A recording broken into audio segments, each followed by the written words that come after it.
Çekelim. 6. 103. Nimet Yıldız. Çekelim. Hani ikinci karıştıralım arkadaşlar. Evet, ağırlarımız için çıktı. Ben çok mutluyum. Cenab-ı Allah çıkmayanlara da nasip etsin. Normal bir köy yerinde bir evim vardır. Şimdilik ise Tokyo'ya yazıldım. Tokyo çıktı.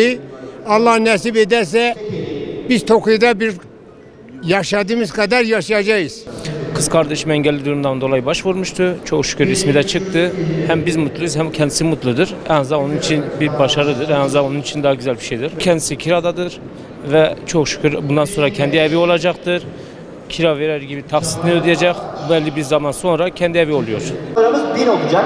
Son numaramız 1593 olacak. Sadece 1 numarası olacak. Torba vermeyeceğiz. Sabit kalacak. 7